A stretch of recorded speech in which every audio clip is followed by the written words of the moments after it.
शुक्लाम्बरधरं विष्णुं शशिवर्णं चतुर्भुजं प्रसन्नवदनं ध्यायेत् सर्वविघ्नोपशान्तये। व्यासं वसिष्ठनप्तारं शक्तेः पौत्रमकल्मषं पराशरात्मजं वन्दे शुकतातं तपोनिधिं। व्यासाय विष्णुरूपाय व्यासरूपाय विष्णवे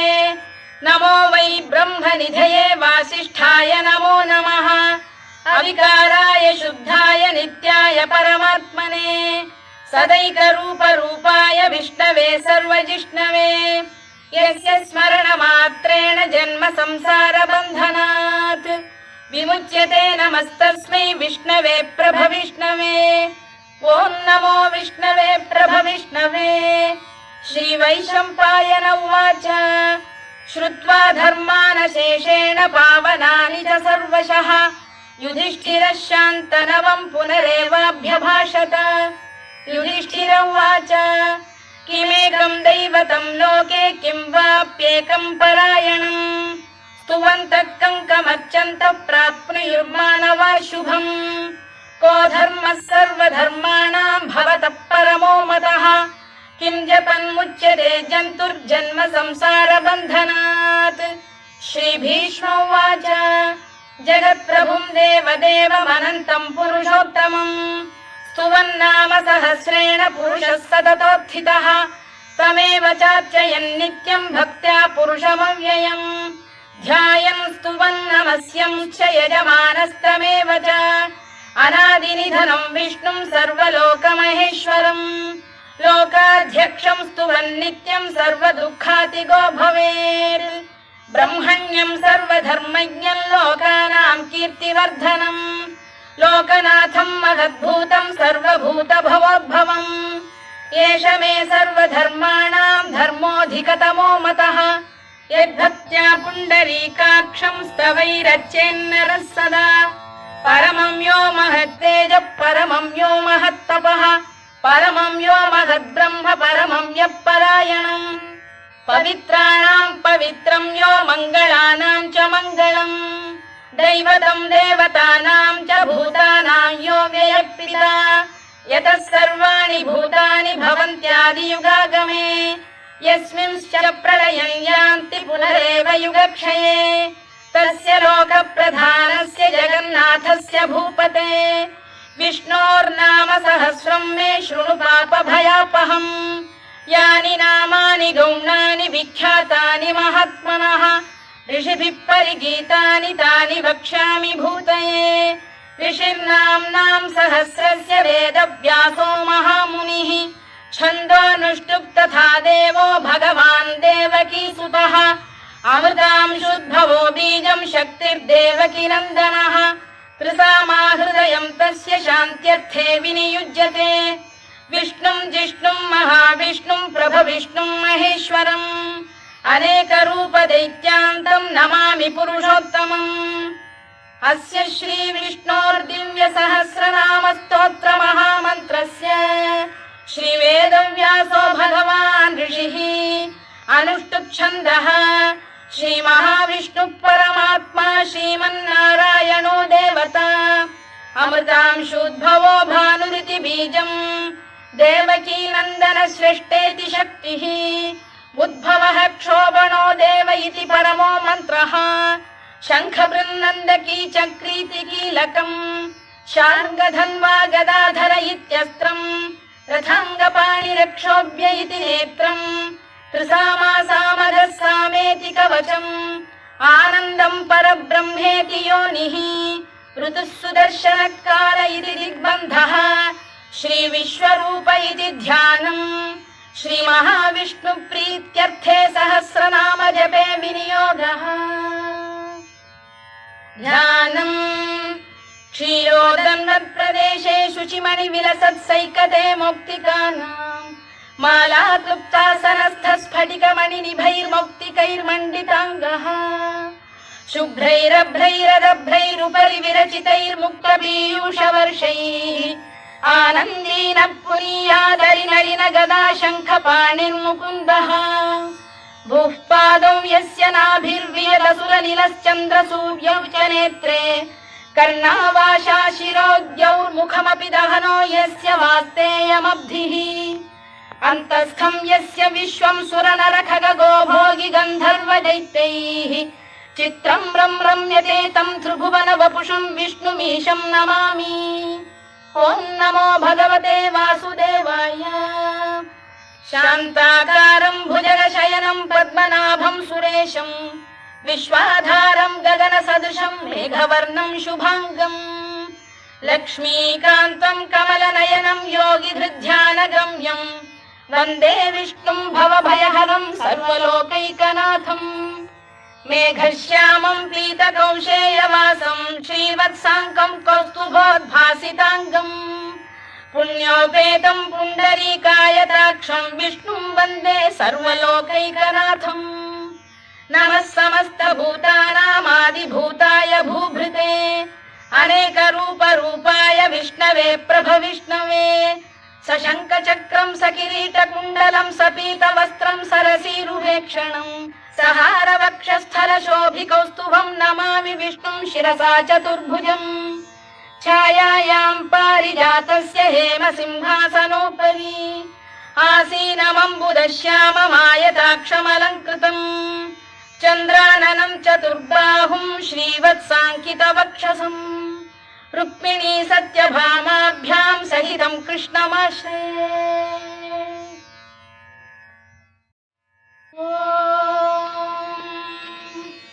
विश्वं विष्णुर्वषत्कारो भूतभव्य भवत्प्रभुः भूतभृद्भावो भूतात्मा भूतभावनः भूतात्मा परमात्मा च मुक्तानां परमागतिः अव्ययः पुरुषः साक्षी क्षेत्रज्ञोऽक्षर एव च योगो योगविदां नेता प्रधानपुरुषेश्वरः नारसिंहवपुः श्रीमान् केशवः पुरुषोत्तमः सर्वशर्व शिवस्थाणुर्भूतादिर्निधिरव्ययः सम्भवो भावनो भर्ता प्रभवः प्रभुरीश्वरः स्वयंभूः शम्भुरादित्यः पुष्कराक्षो महास्वनः अनादिनिधनो धाता विधाता धातुरुत्तमः अप्रमेयो ऋषिकेशः पद्मनाभोऽमर प्रभुः विश्वकर्मा मनुस्पष्टा स्थविष्ठस्थविरो ध्रुवः अग्राह्यः शाश्वतः कृष्णो लोहिताक्षप्रदर्दनः प्रभूतस्त्रिककुब्धाम पवित्रं मङ्गलं परम् ईशान प्राणद प्राणो ज्येष्ठः श्रेष्ठः प्रजापतिः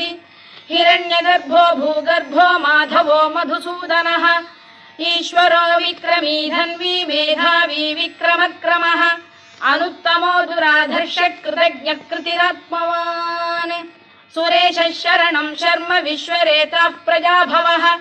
अधः संवत्सरो व्याल प्रत्ययः सर्वदर्शनः अजः सर्वेश्वरः सिद्धः सिद्धिः सर्वादिरच्युतः वृषाकपिरमेयात्मा सर्वयोगविनिसृतः वसुर्वसुमनः सत्यः समात्मा संमितः समः अमोघः पुण्डरीकाक्षो वृषकर्मा वृषाकृतिः रुद्रो बहुशिरा बभ्रुर्विश्वयोनिश्चुतिश्रवाः अमृतः शाश्वतस्थाणुर्वरारोहो महातपाः सर्वगः सर्वविद्भानुर्विश्वक्सेनो जनार्दनः वेदो वेदविदव्यङ्गो वेदाङ्गो वेदवित्कविः लोकाध्यक्षः सुराध्यक्षो धर्माध्यक्षः कृताकृतः चतुरात्मा चतुर्व्यूहश्चतुर्दंष्टश्चतुर्भुजः भ्राजिष्णुर्भोजनं भोक्ता सहिष्णुर्जगदादिजः अनघो विजयो जेता विश्वयोनिः पुनर्वसुः उपेन्द्रो वामनः प्रांशुरमोघः शुचिरूर्जितः अतीन्द्रः सङ्ग्रहः सर्गो धृतात्मा नियमो यमः वेद्यो वैद्यः सदा योगी वीरः माधवो मधुः अतीन्द्रियो महामायो महोत्साहो महाबलः महाबुद्धिर्महावीर्यो महाशक्तिर्महाद्युतिः अनिर्देश्य वपुः श्रीमान् अमे आत्मा महाधृधृत् महेश्वासो महीभर्ता श्रीनिवासः सताङ्गतिः अनिरुद्धः सुरानन्दो गोविन्दो गोविदाम्पतिः मरीचिर्दमनो हंसः सुपर्णो भुजगोत्तमः हिरण्यनाभः सुतपाः पद्मनाभः प्रजापतिः अमृत्युः सर्वदृक्सिंहः सन्धाता सन्धिमान् स्थिरः अजो दुर्मर्षणः शास्ता विश्रुतात्मा सुरारिः गुरुर्गुरुतमो धाम सत्यः सत्यपराक्रमः निमिषो निमिषस्रग्वी वाचस्पतिरुदारधीः अग्रणीर्ग्रामणी श्रीमान् न्यायो नेता समीरणः सहस्रमूर्धा विश्वात्मा सहस्राक्षः सहस्रपात्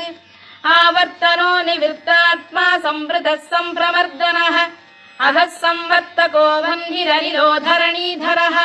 सुप्रसाद प्रसन्नात्मा विश्वधृक् विश्वभुग्विभुः सत्कर्ता सत्कृतः साधुर्जह्नुर्नारायणो नरः असंख्येयो प्रमेयात्मा विशिष्टः शिष्टकृच्छुचिः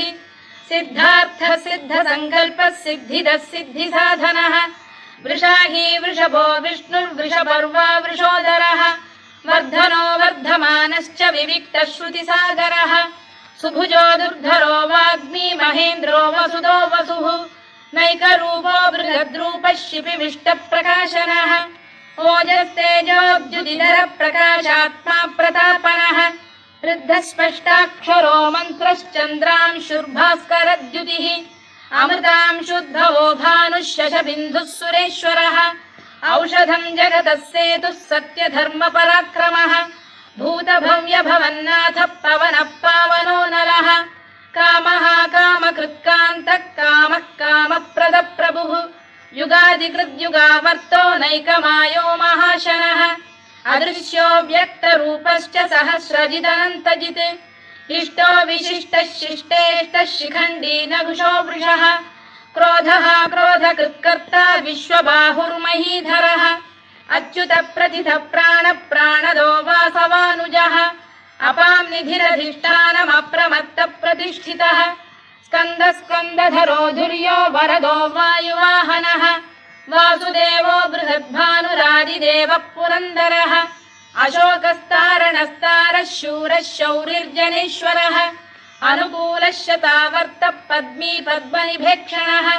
पद्मनाभोरविन्दाक्षः पद्मगर्भः शरीरभृत् महर्धिर्वृद्धो वृद्धात्मा महाक्षो गरुडध्वजः अतुलः शरभो भीमः समयज्ञो हविर्हरिः सर्वलक्षणलक्षण्यो लक्ष्मीवान् समितिञ्जयः विक्षरो रोहितो मार्गो हेतुर्दामोदरः सः महीधरो महाभागो वेगवानमिताशनः उद्भवः क्षोभणो देवः श्रीगर्भः परमेश्वरः करणं कारणं कर्ता विकर्ता गहनो गुहः व्यवसायो व्यवस्थानः संस्थानस्थानदो ध्रुवः परद्धिः परमस्पष्टस्तुष्टः पुष्टः शुभेक्षणः रामो विरामो विरतो मार्गो नेयोनयोनयः वीरः शक्तिमतां श्रेष्ठो धर्मो धर्मविदुत्तमः वैकुण्ठः पुरुष प्राण प्राणद प्रणवपृतुः हिरण्यगर्भः शत्रुघ्नो व्याप्तो वायुरधोक्षजः ऋतुः सुदर्शनकारः परमेष्ठी परिग्रहः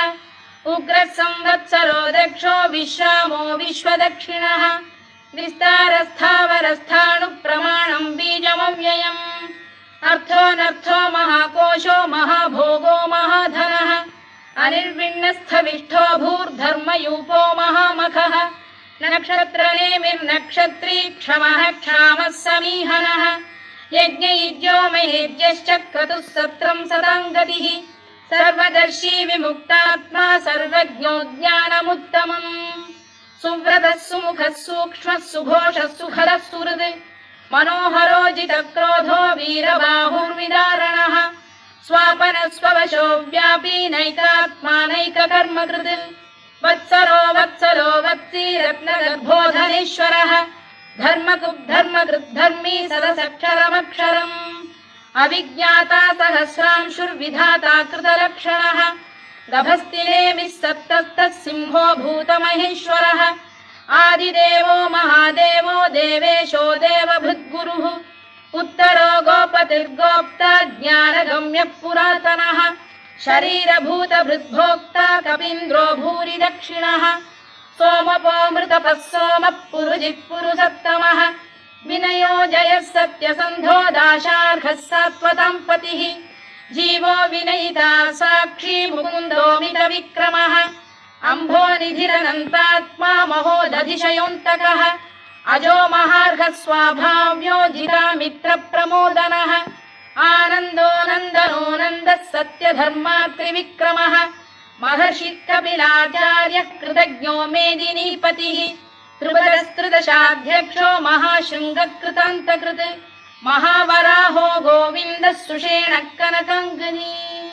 गुह्यो गभीरो गहनो गुप्तश्चक्रगदाधरः मेधास्वाङ्गो जितकृष्णो दृढः सङ्कर्षणोच्युतः वरुणो वारुणो वृक्षः पुष्कराक्षो महामनाः भगवान् भगहानन्दी वनमाली हलायुधः आदित्यो ज्योतिरादित्यः सहिष्णुर्गतिसत्तमः सुधन्वाखण्ड परशुर्दारुणो द्रविणप्रदः दिवस्पृक् सर्वदृग्व्यासो वाचस्पतिरयो निजः त्रिसामासामगः साम निर्वाणम् भेषजम् भिषज सन्न्यासकृच्छमः शान्तो निष्ठा शान्तिः परायणम् शुभाङ्गः शान्तिदः स्रष्टा कुमुदः कुवलेशयः गोहितो गोपतिर्गोप्ता वृषभाक्षो वृषप्रियः अनिवर्ती निवृत्तात्मा संक्षेप्ताक्षेमकृच्छिवः श्रीवत्सवक्षः श्रीवासः श्रीपतिः श्रीमताम्बरः श्रीधः श्रीशः श्रीनिवासः श्रीनिधिः श्रीविभावनः श्रीधर श्रीकर श्रेयः श्रीमान् लोकत्रयाश्रयः स्वक्षः स्वङ्गः शतानन्दो नन्दिर्ज्योतिर्गणेश्वरः विजितात्मा विधेयात्मा सत्कीर्तिश्चिन्न संशयः उदीर्णः सर्वतश्चक्षुरनीशः शाश्वतस्थिरः भूषयो भूषणो भूतिर्विशोकः शोकनाशनः अर्चिष्मानर्चितः कुम्भो विशुद्धात्मा विशोधनः अनिरुद्धो प्रतिरथ प्रद्युम्नो मितविक्रमः कालनेमिनिहा वीरः शौरिः शूरजनेश्वरः त्रिलोकात्मा त्रिलोकेशः केशवः केशिहा हरिः कामदेवः कामपालः कामी कान्तकृतागमः अनिर्देश्य वपुर्विष्णुर्वीरोऽनन्तो धनञ्जयः ब्रह्मण्यो ब्रह्मकृद्ब्रह्मा ब्रह्म ब्रह्मविवर्धनः ब्रह्मविब्राह्मणो ब्रह्मी ब्रह्मज्ञो ब्राह्मणप्रियः महाकमो महाकर्मा महातेजा महोरगः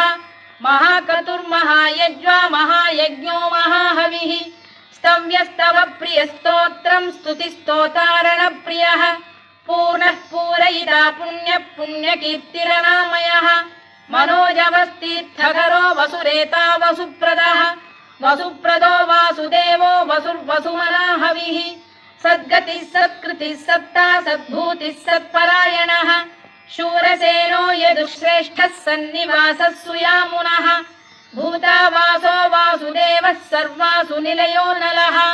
दर्पः दर्पदो दृप्तो दुर्धरोऽथा पराजितः विश्वमूर्तिर्महामूर्तिर्दीप्तमूर्तिरमूर्तिमान् अनेकमूर्तिरव्यक्तः शतमूर्तिः शताननः एको नैकः स वक्र किं यत्तत्पदमनुत्तमम् लोकबन्धुर्लोकनाथो माधवो भक्तवत्सलः सुवर्णवर्णो हेमाङ्गो वराङ्गश्चन्दनाङ्गदी वीरः विषमः शून्यो घृताशीरचरश्चरः अमानी मानदो मान्यो लोकस्वामी त्रिलोकधृत् सुमेधा मेधजो धन्यः सत्यमेधाधराधरः तेजो वृषोद्युतिधरः सर्वशत्रभृताम्बरः प्रग्रहो निग्रहो व्यग्रो नैकशृङ्गो गदाग्रजः चतुर्मूर्तिश्चतुर्बाहुश्चतुर्व्यूहश्चतुर्गतिः चतुरात्मा चतुर्भावश्चतुर्वेदविदेकपात् समावर्तो निवृत्तात्मा दुर्जयो दुरतिक्रमः दुर्लभो दुर्गमो दुर्गो दुरावासो दुरारिः शुभाङ्गो लोकसारङ्गः स्तुतन्तु वर्धनः इन्द्रकर्मा महाकर्मा कृतकर्मा कृतागमः उद्भवः सुन्दरः सुन्दो रत्ननाभः सुलोचनः अर्को वाजसनः शृङ्गी जयन्तः सर्वविजयी सुवर्णबिन्दुरक्षोभ्यः सर्ववागीश्वरेश्वरः महाह्रदो महागर्तो महाभूतो महानिधिः कुमुदकुन्दरकुन्दः पर्जन्यः पावनो निलः अमृताशोऽमृतवपुः सर्वज्ञः सर्वतोमुखः सुलभः सुव्रतः सिद्धः शत्रुजिच्छत्रुतापनः न्यग्रोधोदुम्बरोश्चतश्चाणूरान्ध्रैषूदनः सहस्रार्चिः सप्तजिह्वः सप्तैधाः सप्तवाहनः अमूर्तिरनघोचिन्त्यो भयकृद्भयनाशनः अणुबृहत्कृशस्थूलो गुणभृन्निर्गुणो महान् अधृतस्वधृतस्वास्य प्राग्वंशो वंशवर्धनः भारभृत्कथितो योगी योगीशः सर्वकामदः आश्रमश्रमणः क्षामः सुपर्णो वायुवाहनः धनुर्धरो धनुर्वेदो दण्डो दमयिता दमः अपराजितः सर्वसहो नियन्ता नियमो यमः सत्त्ववान् सात्विकः सत्यः सत्यधर्मपरायणः अभिप्रायप्रियार्होः प्रियकृत्प्रीतिवर्धनः विहाय सगतिर्ज्योतिः सुरुचिर्पुतभुग्विभुः रविर्विरोचनः सूर्यः सविता रविलोचनः अनन्तो हुतभुग्भोक्ता सुखदो नैकजोऽग्रजः अनिर्विण्णः सदामर्षी लोकाधिष्ठानमद्भुतः सनातनतमः कपिलः कपिरव्ययः स्वस्तिदः स्वस्तिकृत् स्वस्तिः स्वस्ति भुक् स्वस्ति दक्षिणः आरौद्रः कुण्डली चक्री विक्रम्यूर्जितशासनः शब्दातिगः शब्दसः शिशिरः शर्वरीकरः अक्रूरपेशलो दक्षो दक्षिणः क्षमिणां वरः विद्वत्तमो वीतभयः पुण्यश्रवणकीर्तनः उत्तारणो दुष्कृतिः पुण्यो दुःस्वप्ननाशनः वीरः रक्षणः सन्तो जीवनपर्यवस्थितः अनन्तरूपोऽनन्तश्रीर्जितमन्युर्भयापहः चतुरश्रो गभीरात्मा विदिशो व्यादिशो दिशः अनादिर्भूर्भुवो लक्ष्मी सुवीरो रुचिराङ्गदः जननो जनजन्मादिर्भीमो भीमपराक्रमः आधारनिलयो धाता पुष्पहास प्रजागरः ऊर्ध्वरः सत्पथाचार प्राणद प्रणवप्रणः प्रमाणं प्राणनिलय प्राणभृत् प्राणजीवनः तत्त्वं तत्त्वविदेकात्मा जन्म मृत्युजरातिगः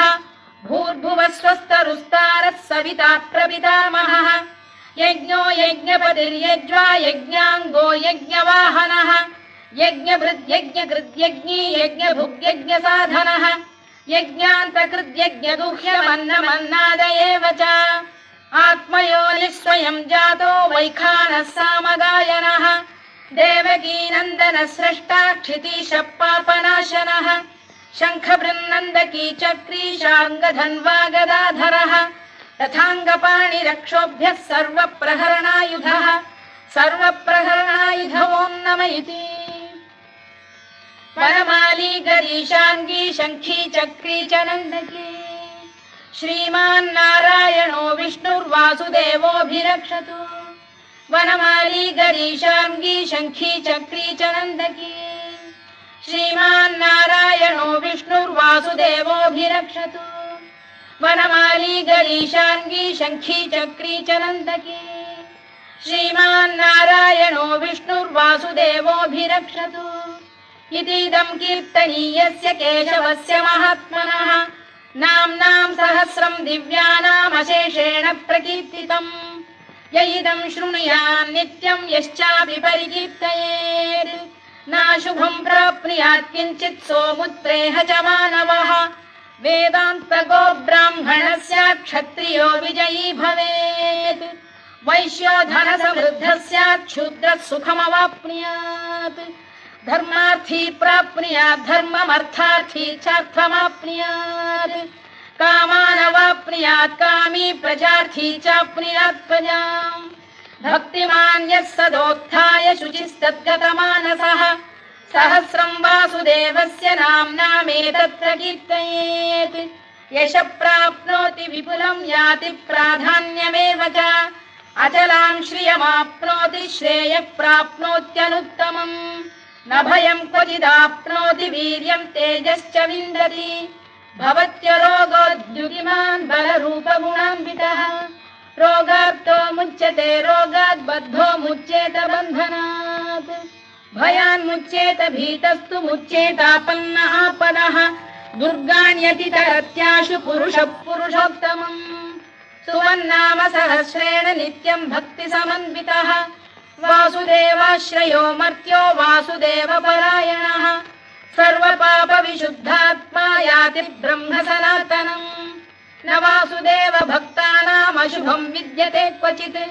जन्म मृत्युजरा व्याधि भयं नैवोपजायते इमं स्तवमधीयानः श्रद्धा भक्ति समन्वितः युज्येतात्मसुखक्षान्तिः श्रीधृतिस्मृतिकीर्तिभिः न क्रोधो न च मात्सर्यं न लोभो न शुभामतिः भवन्ति कृतपुण्यानां भक्तानां पुरुषोत्तमे द्यौः स चन्द्रार्कनक्षत्राखं दिशो भूर्महोदधिः वासुदेवस्य वीर्येण विधृतानि महात्मनः ससुरासुरगन्धर्वं स यक्षोरगराक्षसम् जगत्वशे वर्ततेदं कृष्णस्य सचराचरम् इन्द्रियाणि मनो बुद्धिः सत्त्वं तेजो बलं धृतिः वासुदेवात्मकान्याहुः क्षेत्रं क्षेत्रज्ञ एव च सर्वागमानामाचार प्रथमं परिकल्पते आचार प्रभवो धर्मो धर्मस्य प्रभुरच्युतः ऋषयः पितरो देवा महाभूतानि धातवः जङ्गमा जङ्गमं चेदं जगन्नारायणोद्भवम् योगो ज्ञानं तथा साङ्ख्यं विद्या शिल्पादिकर्म च वेदाः शास्त्राणि विज्ञानमेतत् सर्वं जनार्दनात् एको विष्णुर्महद्भूतं पृथग्भूतान्यनेकशः त्रीन् लोकान् व्याप्य भूतात्मा भुङ्क्ते विश्वभुवव्ययः इमं स्तवं भगवतो विष्णोर्व्यासेन कीर्तितम् पठेद्य इच्छेत् पुरुषः श्रेयत् प्राप्तुं सुखानि च विश्वेश्वरमजं देवं जगतः प्रभुमव्ययम् भजन्ति ये पुष्कराक्षं न ते यान्ति पराभवम् न ते यान्ति पराभवम् ओन्नम इति अर्जुनोवाच पद्मपत्र विशालाक्ष पद्मनाभसुरोत्तमा भक्तानामनुरक्तानां त्राता भव जनार्दन श्रीभगवानुवाच यो मां नाम सहस्रेण स्तोतुमिच्छति पाण्डव सोऽहमेकेन श्लोकेन स्तुत एव न संशयः स्तुत एव न संशयोऽन्नम इति व्यास उवाच वासनाद् वासुदेवस्य वासितं भुवनत्रयम् सर्वभूतनिवासोऽसि वासुदेव नमोऽस्तु ते वासुदेव नमोऽस्तु ते ओन्नम इति पार्वत्युवाच केनोपायेन लघुना विष्णोर्नाम सहस्रकम् पठ्यते पण्डितैर्नित्यं श्रोतुमिच्छाम्यहं प्रभो ईश्वर उवाच श्रीराम राम रामेति रमे रामे मनोरमे सहस्रनाम तत्तुल्यं राम नाम वरानने श्रीराम राम रामेति रमे रामे मनोरमे सहस्रनाम तत्तुल्यं राम नाम वरानने श्रीराम राम रामेति रमे रामे मनोरमे सहस्रनाम तत्तुल्यं राम नाम वरानने राम नाम वरानन ओन्नम इति ब्रह्मोवाच नमोऽस्त्वनन्ताय सहस्रमूर्तये सहस्रपादाक्षि शिरोरुबाहवे सहस्रनाम्ने पुरुषाय शाश्वते सहस्रकोटियुगधारिणे नमः सहस्रकोटियुगधारिणे नमः ओन्नम इति सञ्जय उवाच यत्र योगेश्वर कृष्णो यत्र पार्थो धनुर्धरः तत्र श्रीविजयो भूतिर्ध्रुवा नीतिर्मतिर्मम श्रीभगवानुवाच अनन्याश्चिन्तयन्तो मां ये जनाः पर्युपासते तेषां नित्याभियुक्तानां योगक्षेमं वहाम्यहम् परित्राणाय साधूनां विनाशाय च दुष्कृतां धर्म संस्थापनार्थाय सम्भवामि युगे युगे आर्ता विषण्णाः शिथिलाश्च भीता घोरेषु च व्याधिषु वर्तमानाः संकीर्त्य नारायण शब्दमात्रं विमुक्तदुःखाः सुखिनो भवन्तु कायेन वाचा मनसेन्द्रियैर्वा बुद्ध्यात्मना वा प्रकृते स्वभावात् करोमि यद्यत् सकलं परस्मै नारायणायेति समर्पयामि।